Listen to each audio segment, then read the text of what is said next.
The Storm Between Us by Vosotros, narrated by Renzi.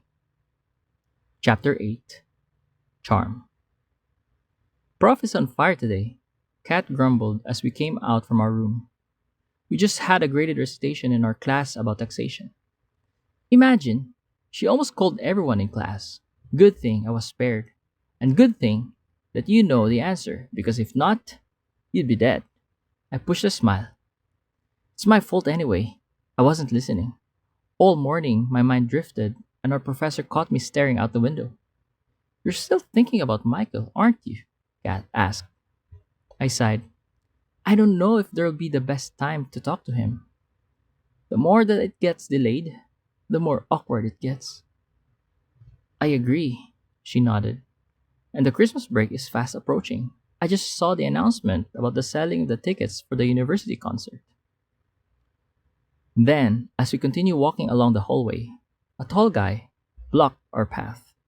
I gasped when I realized who it was. Nathan.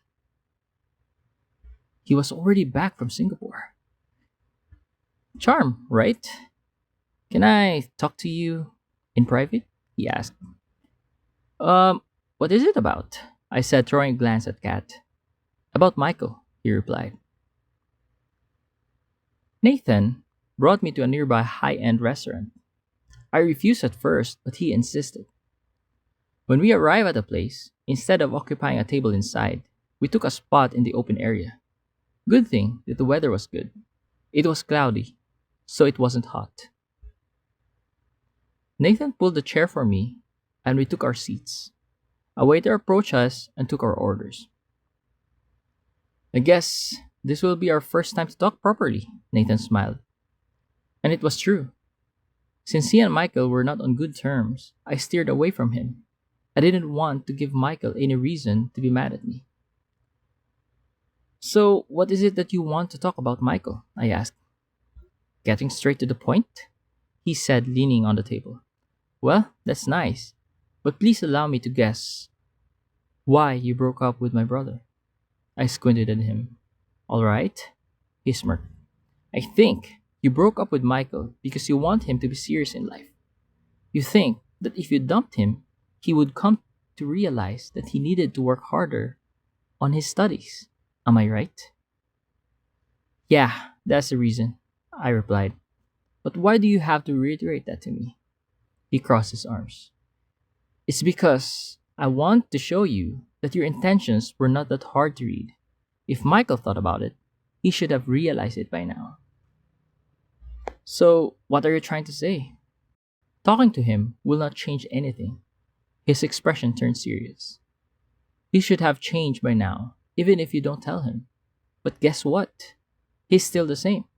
He's still flunking his quizzes. And from what I heard, he started going to the arcade. Arcade? But still, he deserved to know why I broke up with him, I insisted. What if he hasn't realized it yet? Nathan chuckled. Are you telling me my brother is dumb? Of course not, I exclaimed. I just want to be clear.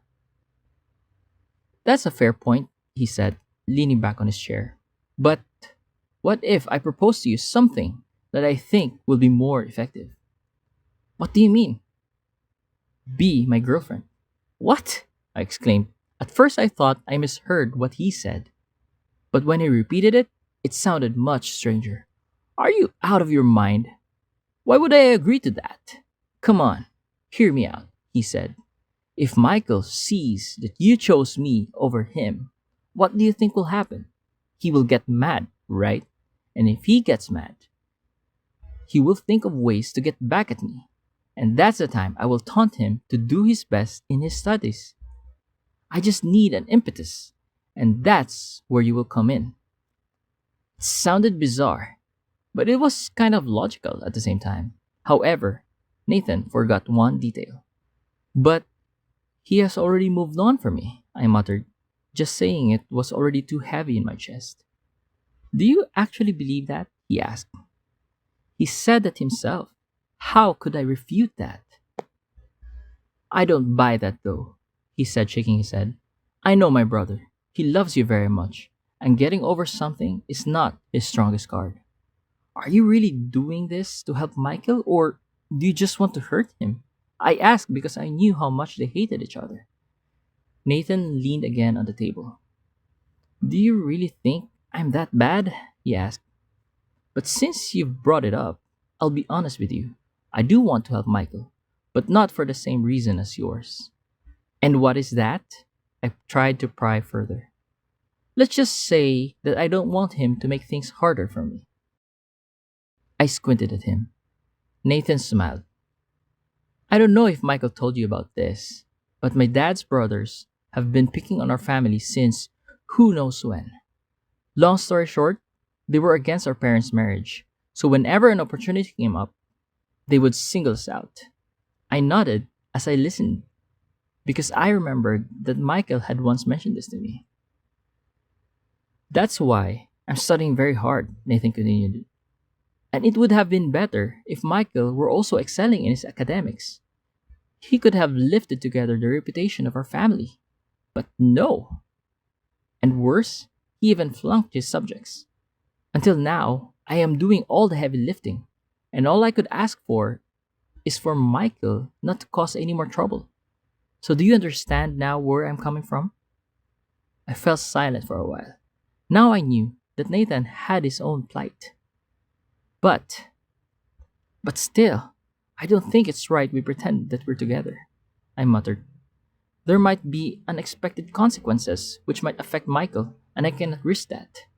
I hope you understand. Then Nathan smirked. It's okay, Charm, he said. But in the event that you change your mind, my offer is still open. Later that night, I kept thinking how messed up Michael's life was, and I wanted to help him. But how? That's it for chapter 8. Thank you all for listening. Shout out to Dragon Fury.